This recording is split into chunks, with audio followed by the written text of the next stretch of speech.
Assalamualaikum warahmatullahi wabarakatuh. Perkenalkan, nama saya Muhammad Adam Ramadan dari Prodi Sastra Inggris dengan NPM 25111016. Di video ini saya akan menjelaskan apa itu fiqh munakahat. Yang kita bahas di sini adalah tentang pernikahan. Yang pertama ada arti dan hukum nikah, tujuan pernikahan, rukun nikah, kewajiban suami istri, hikmah menikah, talak perceraian, iddah sampai rujuk, dan perkawinan menurut undang-undang. Yang pertama adalah arti dan hukum nikah. Nikah menurut syarak. Menikah menurut syarak adalah melakukan suatu akad atau perjanjian untuk mengikat diri antara lelaki dengan wanita untuk menghalalkan hubungan keduanya dengan sukarela dan persetujuan kedua belah pihak dalam rangka mewujudkan rumah tangga yang diridhoi Allah Subhanahu wa taala. Dan ada pula firman Allah Subhanahu wa taala yang berisi, maka kawinilah perempuan-perempuan lain yang kamu sukai, 2, 3, atau 4. Tetapi jika kamu tidak akan dapat berlaku adil, maka nikahilah seorang saja. Selanjutnya adalah hukum nikah. Hukum asal menikah, mubah atau boleh. Hukum mubah ini dapat berubah sesuai dengan keadaan. Sunnah. Yang pertama ada sunnah. Dianjurkan. Orang yang ingin menikah mampu menikah dan mampu mengendalikan diri. Yang kedua ada wajib. Orang yang ingin menikah mampu menikah dan ia khawatir berbuat zina. Yang ketiga ada hukum yang makruh. Orang yang ingin menikah tetapi belum mampu memberi nafkah. Dan ada pula hukum yang haram, di mana bermaksud menyakiti wanita yang akan dia nikahi. Selanjutnya adalah mengapa umat muslim harus menikah. Dari firman Allah Subhanahu wa taala yang berisi, dan di antara tanda-tanda kekuasaannya, dia menciptakan untuk kamu istri dari jenismu, supaya kamu tentram bersamanya, dan dia menjadikan cinta dan kasih sayang di antara kamu. Sesungguhnya pada yang demikian itu menjadi tanda-tanda bagi orang yang berpikir. Selanjutnya adalah tujuan pernikahan. Yang pertama, untuk memperoleh rasa cinta dan kasih sayang yang benar, untuk memperoleh ketenangan dan kebahagiaan hidup, untuk memenuhi kebutuhan seksual secara sah dan diridhoi Allah Subhanahu wa taala, untuk memperoleh keturunan yang sah dalam masyarakat. Harta dan anak-anak adalah perhiasan kehidupan. Selanjutnya ada rukun nikah. Sah tidaknya pernikahan dilihat dari terpenuhi tidaknya rukun nikah. Ada calon suami, calon istri, wali nikah, 2 orang saksi, dan ijab dan qabul. Selanjutnya adalah siapa sebenarnya wali itu. Wali adalah orang yang terdekat dengan mempelai wanita. Bisa ayah kandung mempelai wanita, kakek, saudara laki-laki yang seibu dan sebapak, saudara laki-laki yang sebapak saja, anak laki-laki dari saudara laki-laki seibu sebapak, anak laki-laki dari saudara laki-laki yang sebapak, saudara bapak yang laki-laki atau paman, anak laki-laki paman yang dari pihak bapak, dan juga wali hakim. Berlaku jika nomor 1-8 tidak ada atau sedang berhalangan. Jika kamu jadi wali atau saksi, ada syarat syah wali atau saksi tersebut. Yang pertama ada Islam, kedua laki-laki, 3 balik atau berumur minimal 15 tahun, keempat berakal sehat, dan kelima merdeka adalah orang yang mempunyai hak untuk mengurus dirinya. Selanjutnya ada ijab qabul dan nikah. Ijab qabul dalam nikah. Ijab adalah ucapan wali mempelai wanita yang sedang menikahkan. Qabul adalah jawaban mempelai laki-laki ketika menerima pernikahannya. Dan ada beberapa syarat yang harus dipenuhi. Di antaranya adalah ijab qabul dilakukan dalam satu majelis, ijab qabul tidak boleh mengandung persyaratan, dan ijab qabul itu dilakukan dengan jelas, mudah dan tunai, atau langsung saat itu juga. Wanita yang tidak boleh dinikahi itu ada beberapa macam. Yang pertama, yang haram dinikahi karena keturunan. Beberapa contohnya adalah ibu dan seterusnya ke atas, anak perempuan kandung dan seterusnya ke bawah, saudara perempuan yang sekandung, sebapak, dan juga seibu, saudara perempuan dari ibu, saudara perempuan dari bapak, anak perempuan dari saudara laki-laki, dan seterusnya, anak perempuan dari saudara perempuan, dan juga seterusnya. Diharamkan atas kamu, ibumu, ibu-ibumu, anak perempuanmu, saudara perempuanmu, saudara-saudara perempuan bapakmu, saudara-saudara perempuan ibumu, anak-anak perempuan dari saudara laki-lakimu, anak perempuan dari saudara perempuanmu, ibu-ibumu yang menyusui kamu, saudara perempuan sepersusuan, ibu-ibu istrimu, anak-anak istrimu yang dalam pemeliharaanmu, dari istri yang telah kamu campuri. Tetapi jika kamu belum campur dengan istrimu itu, maka tidak berdosa kamu mengawininya. Istri-istri anak kandungmu menghimpun dua perempuan yang bersaudara, kecuali yang telah terjadi pada masa lampau. Sesungguhnya Allah Maha Pengampun lagi Maha Penyayang. Selanjutnya adalah wanita yang tidak boleh dinikahi, beberapa macam berikutnya. Yang kedua ada yang haram dinikahi karena sesusuan. Syarat kenapa ada beberapa penyebab kenapa tidak boleh dinikahi, dan ini adalah beberapa macamnya. Ibu yang menyusui, saudara perempuan yang sesusuan, dan selanjutnya yang haram dinikahi karena hubungan perkawinan. Pertama anak tiri, kedua istri dari anak laki-laki atau menantu, baik sudah cerai maupun belum. Ketiga mertua, keempat ibu tiri. Lalu selanjutnya yang haram dinikahi karena mengumpulkan dua orang perempuan yang keduanya bermuhrim. Selanjutnya ada kewajiban suami. 1. Mencari nafkah untuk keluarga sesuai dengan kemampuan suami. 2. Memberikan perlindungan dan rasa aman terhadap keluarga. 3. Memberi nafkah lahir batin dan kasih sayang pada istri dan anak. 4. Memberikan bimbingan, didikan, dan mengatur keluarga supaya selamat sejahtera dunia dan akhirat. 5. Berusaha menjadi kepala rumah tangga yang bijaksana.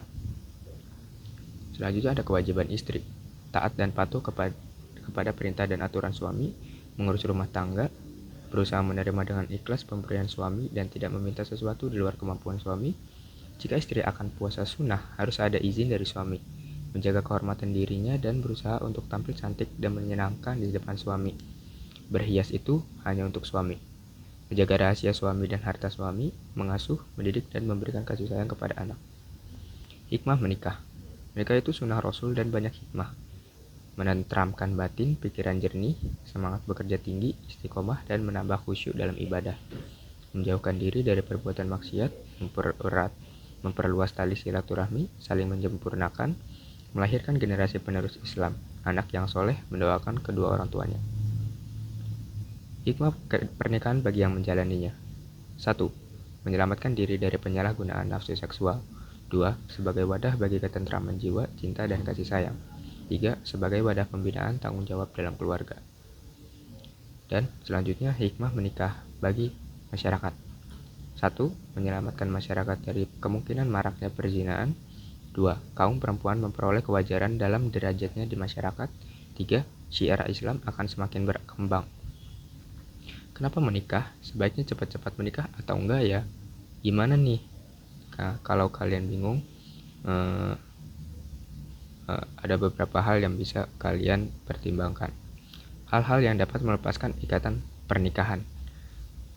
Pertama ada talak, kedua fasakh, 3 khulu, 4 li'an, 5 ila, 6 zihar, 7 hadanah. Talak. Perceraian ialah lepasnya tali pernikahan suami istri dalam berumah tangga. Talak adalah perceraian atas kehendak suami, dan hukum talak adalah makruh atau sesuatu yang dibenci.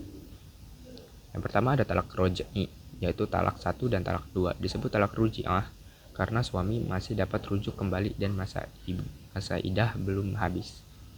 Kedua ada talak bain, yaitu talak 3. Jika suami tidak dapat rujuk walaupun masa idah belum habis, talak 3 sering disebut dengan talak bain kubro. Lafaz atau ucapan talak. Talak sarih, yaitu talak dengan lafaz yang jelas atau terang. Misalnya suami berkata pada istrinya, "Kamu saya cerai," atau "Kamu saya talak." Talak semacam ini diniati atau tidak, maka talak sudah jatuh dan haram bercampur. Talak kinayah, yaitu talak dengan lafaz sindiran. Misalnya suami berkata kepada istrinya, "Pergi dari sini," atau "Pulang ke rumah orang tuamu." Talak seperti ini jatuh kalau diniati talak. Tetapi jika tidak diniati, maka talak tidak jatuh dan halal bercampur.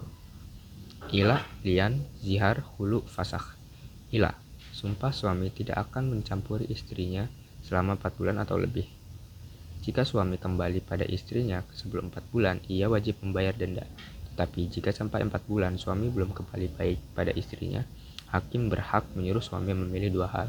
1. Membayar denda lalu kembali dengan baik dengan istrinya. 2. Menceraikan istrinya. Lian. Suami menuduh istrinya berbuat serong dengan mengucapkan 4 kali sumpah sebagai pengganti 4 orang saksi. Kemudian ditambah dengan ucapan suami, "Atasku laknat Allah sekiranya aku dusta dalam tuduhannya." Akibat lian dari suami adalah sebagai berikut. Suami tidak dihukum had menuduh. Istri wajib dihukum had zina. Suami istri bercerai selamanya. Jika lahir anak, anak itu tidak diakui oleh suami. 3. Zihar. Suami menyerupakan istrinya seperti ibunya. Contoh, suami berkata kepada istrinya, "Engkau tampak olehku seperti punggung ibuku." Akibat zihar, suami haram campur dengan istrinya. Adapun supaya halal campur, suami wajib membayar kifarot sebanyak 3 tingkatan. Memerdekakan budak, puasa 2 bulan berturut-turut, bila tidak mampu, wajib memberi makan 60 orang miskin. Khulu. Perceraian atas kehendak istri dengan cara istri memberi uang tebusan pada suami, supaya mau menjatuhkan talak pada istri. Akibat khulu antara lain, khulu boleh dijatuhkan pada waktu istri sedang datang bulan atau suci, tapi sudah dicampuri. Suami tidak dapat rujuk walaupun masa idah belum habis. Fasakh. Rusaknya ikatan pernikahan karena sebab-sebab tertentu atau perceraian atas kehendak hakim atau talak yang dijatuhkan oleh hakim pengadilan agama. Sebab-sebab terjadinya fasakh antara lain, suami istri ternyata masih muhrim, suami gila, suami tidak mampu memberi nafkah, suami pergi atau hilang. Hadanah. Merawat, mendidik anak-anak yang belum dapat mengurus dirinya sendiri. Jika terjadi perceraian suami istri dan sudah punya anak yang belum mumayyiz, maka istrilah yang berhak merawat anak tersebut sampai ia mengerti. Sedangkan biaya perawatan atau pendidikan ditanggung oleh bapaknya. Kalau anak sudah mengerti, diserahkan kepada yang terbaik, yang lebih pantas, bapaknya atau ibunya. Iddah adalah masa menunggu bagi seorang istri atau janda setelah terjadi perceraian. Tujuan masa iddah, memberi kesempatan berpikir pada keduanya untuk melanjutkan perceraian atau rujuk, untuk mengetahui keadaan istri hamil atau tidak, sebab kalau hamil, masa iddahnya diperpanjang sampai dengan kelahiran anak dan kering darah wiladahnya atau darah sehabis melahirkan. Macam-macam masa iddah. Bagi istri yang diceraikan suami dalam keadaan hamil, masa iddahnya sampai dengan lahirnya anak dan sampai kering darah wiladahnya. Bagi istri yang ditinggal mati suaminya, jika tidak hamil, masa iddahnya 4 bulan 10 hari. Bagi istri yang datang bulannya masih lancar, masa iddahnya 3 kali suci. Bagi istri atau janda yang sudah tidak datang bulan, masa iddahnya 3 bulan. Bagi istri atau janda yang belum pernah dicampuri, mereka tidak punya masa idah. Hak istri pada masa idah. Bagi istri atau janda yang ditalak raji'ah, mereka berhak mendapat tempat, pakaian, dan nafkah pangan. Bagi istri atau janda yang ditalak bain, maka mereka hanya berhak mendapat tempat tinggal. Bagi istri yang ditinggal mati suaminya pada masa idah, mereka tidak mendapat nafkah karena sudah mendapat warisan almarhum suaminya. Begitu pula janda dalam masa idah juga tidak mendapatkan nafkah. Jazakumullah khair. Terima kasih semuanya yang sudah menonton. Wassalamualaikum warahmatullahi wabarakatuh.